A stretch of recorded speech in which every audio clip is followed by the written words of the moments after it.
আসসালামু আলাইকুম রহমতুল্লাহি ওবরাকাতুহ। নাহমাদুহু ওয়া নুসাল্লি আলা রাসূলিহিল কারীম, আম্মা বাদ।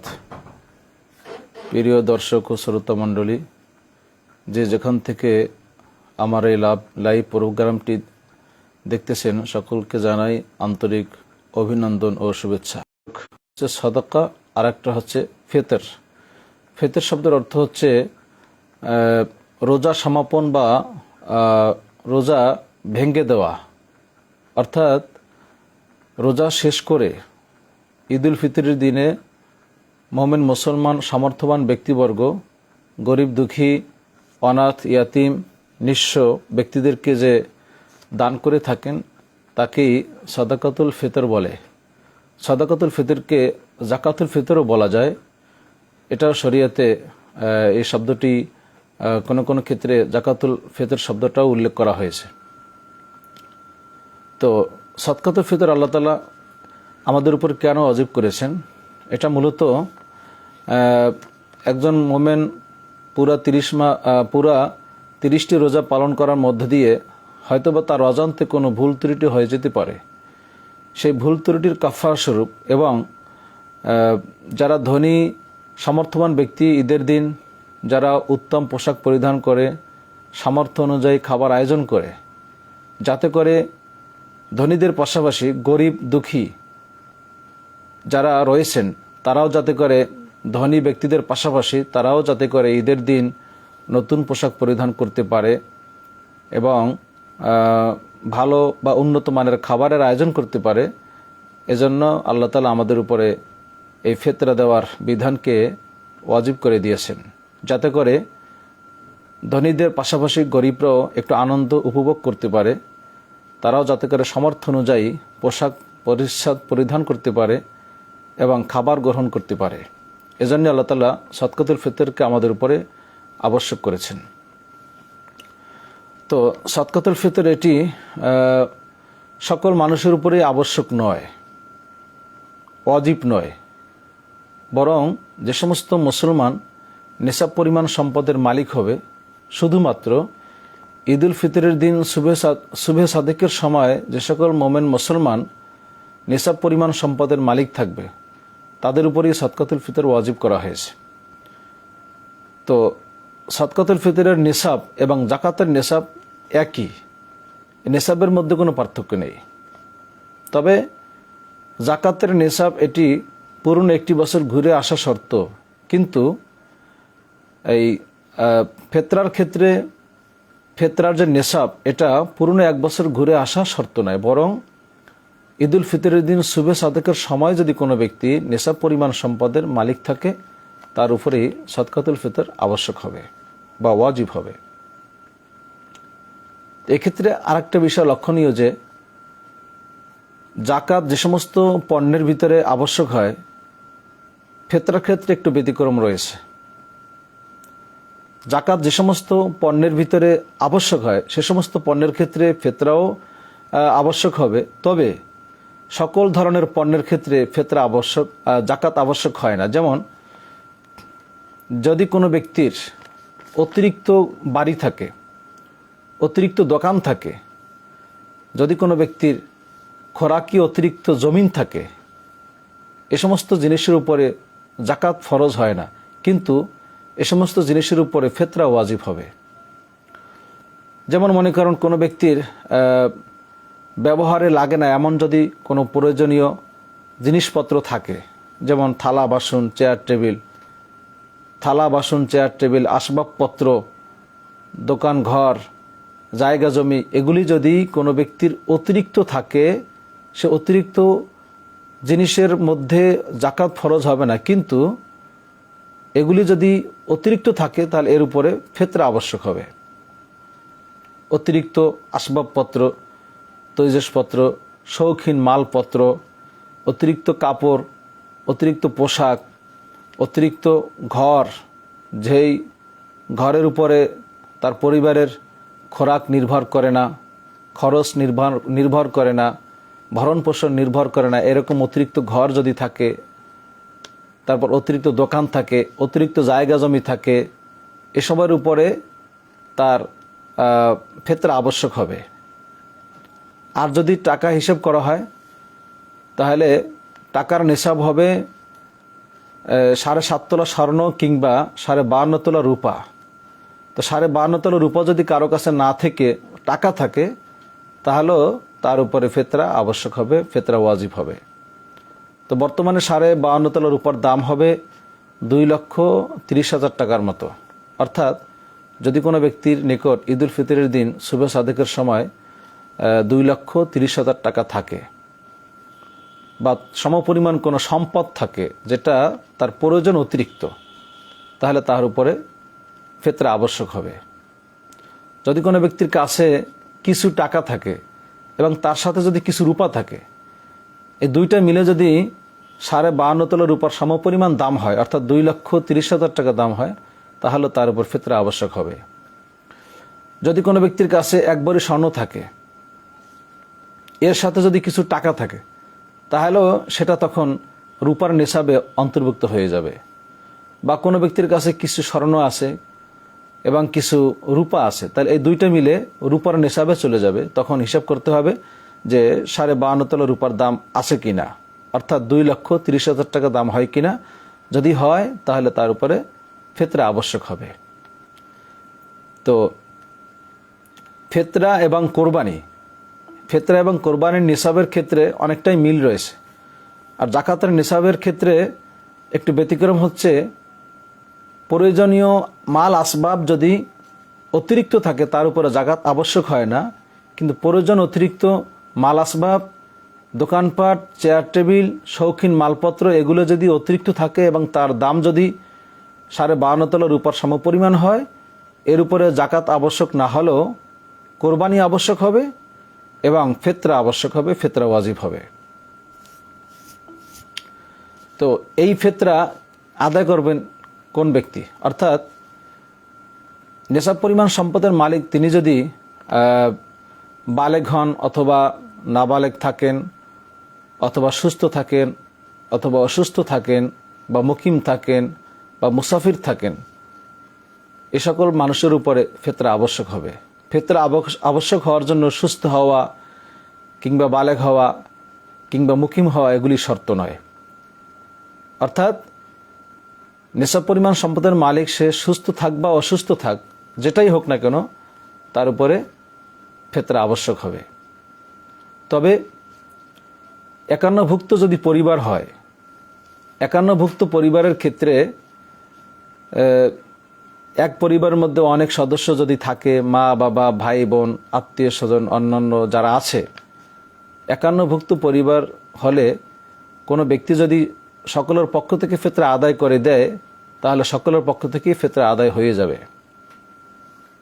আর যদি সন্তান নাবালেগ থাকে এবং এই নাবালেগ সন্তানের পক্ষ থেকে বাবা ফিতরা আদায় করবে, আর বালেগ সন্তান যদি সম্পদের মালিক থাকে, নিসাব পরিমাণ সম্পদের মালিক যদি বালেগ সন্তান হয়ে থাকে, তাহলে বালেগ সন্তানের পক্ষ থেকে বাবার ফিতরা আদায় করাটা আবশ্যক নয়।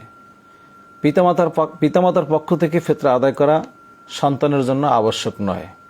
তবে পিতামাতার পক্ষ থেকে এবং বালেগ সন্তান যার উপর ফিতরা ওয়াজিব হয়েছে তার পক্ষ থেকে যদি কোনো ব্যক্তি ফিতরা আদায় করে তাহলে ফিতরা আদায় হয়ে যাবে, এতে কোনো অসুবিধা নেই। যে ব্যক্তির উপর ফিতরা আবশ্যক নয় তিনিও যদি ফিতরা আদায় করেন তাহলে এটা তার জন্য মুস্তাহাব হবে, এতে কোনো অসুবিধা নেই। আর ফিতরা দিতে হবে কাদেরকে, এটা আমাদের জানা অত্যন্ত জরুরি, কারণ এক্ষেত্রে অনেকেই ভুল করে বসে। ফিতরা দিতে হবে যে সমস্ত মানুষ জাকাত গ্রহণ করতে পারে, যারা জাকাত গ্রহণ করতে পারে এরকম যদি কোনো গরিব থাকে তারাই ফিতরা গ্রহণ করতে পারে, এতে কোনো অসুবিধা নাই। যদি কোনো লিল্লা বোর্ডিংয়ে গরিব ছাত্র থাকে, ইয়াতিম ছাত্র থাকে, তাদেরকে যেরকম জাকাত দেওয়া যায় তেমনি ফিতরার টাকাও তাদেরকে দেওয়া যায়, এতে কোনো অসুবিধা নাই। ফিতরার টাকা কোনো অমুসলিমকে দিলে ফিতরা আদায় হবে না। একজন অমুসলিম হিন্দু তাকে যে কোনো সাধারণ দান করা যায়, কিন্তু ফিতরা আদায় করলে ফিতরা আদায় হবে না। তেমনিভাবে জাকাত দিলেও জাকাত আদায় হবে না। মুসলমানকে দিতে হবে। অর্থাৎ জাকাতের যতগুলো খাত আছে প্রত্যেকটা খাতেই ফিতরা আদায় করা জায়েজ আছে। আবার অনেকে জানতে চান যে আত্মীয় স্বজনদের মধ্যে যদি কেউ গরিব থাকে তাদের কি ফিতরা দেওয়া যাবে কিনা। হ্যাঁ, আত্মীয় স্বজনদের মধ্যেও যদি কোনো গরিব থাকে তাদেরকেও ফিতরা দেওয়া যাবে, বরং তাদেরকে দেওয়া সবচেয়ে উত্তম।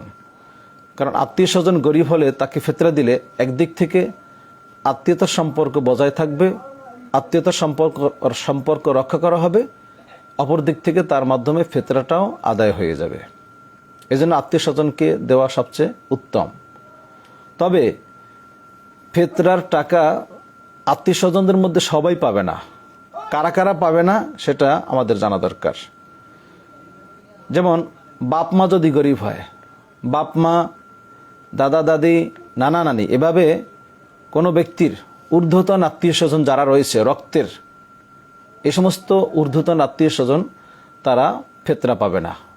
এর মধ্যে বাবা মা রয়েছে, দাদা দাদি রয়েছে, নানা নানি রয়েছে, এভাবে আরও যত উপরে পরদাদা, পরনানা, পরনানি, পরদাদি, এভাবে যত আছে কেহই ফিতরার টাকা গ্রহণ করতে পারবে না, তাদেরকে দিলে ফিতরা আদায় হবে না।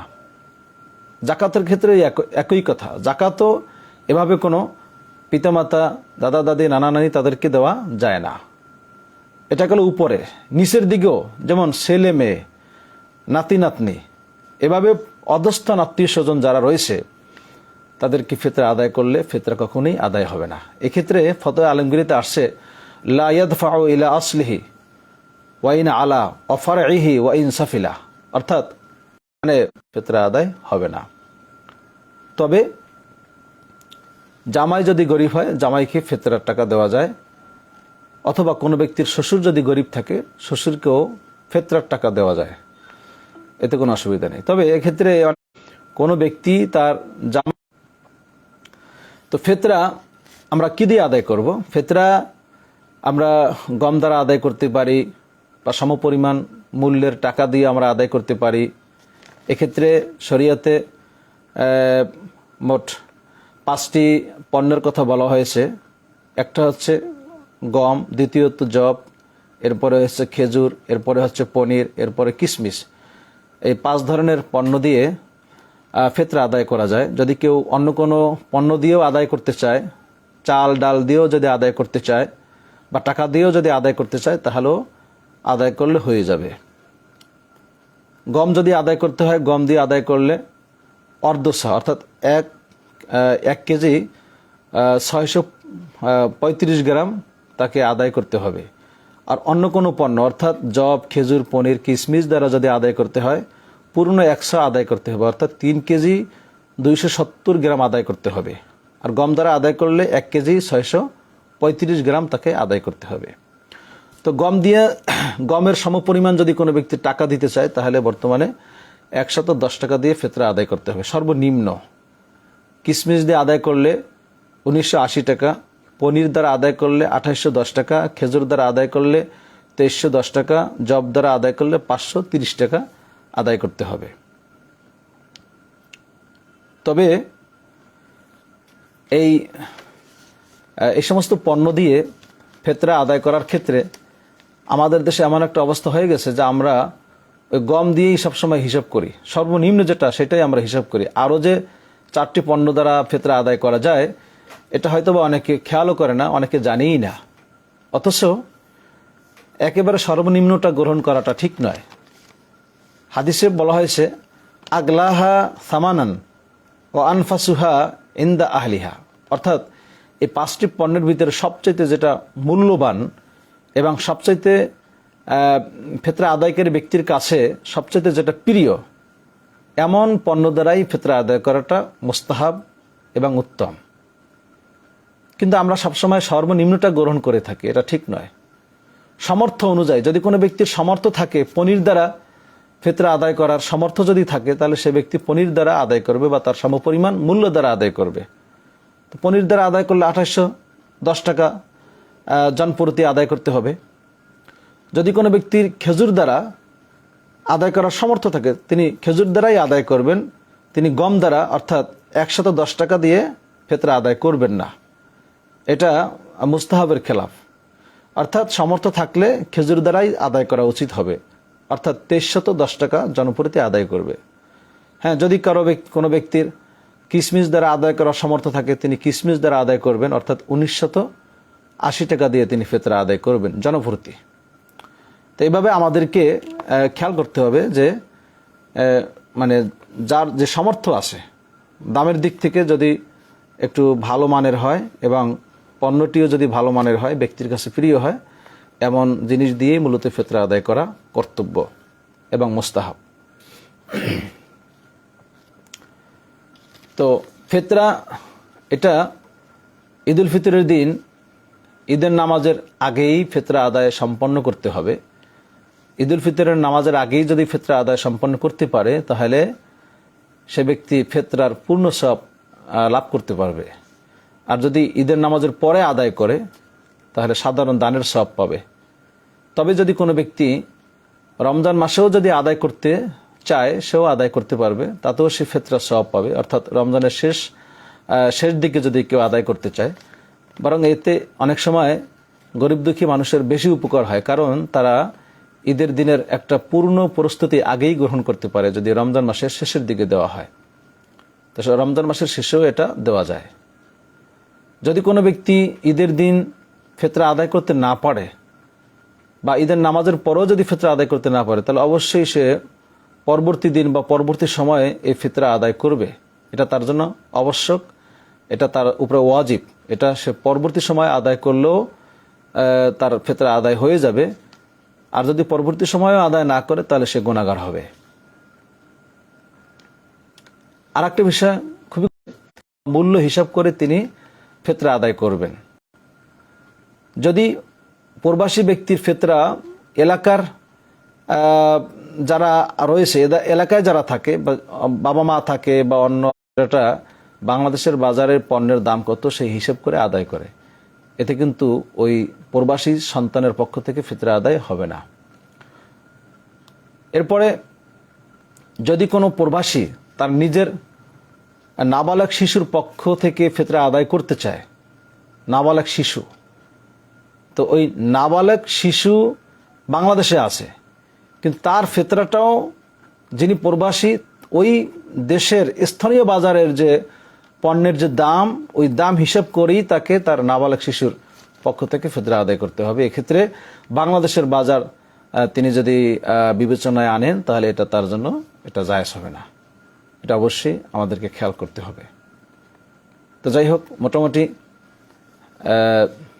সাদকাতুল ফিতরের বিভিন্ন বিষয়, বিবিধ মাসাইল সম্পর্কে আলোচনা করা হলো।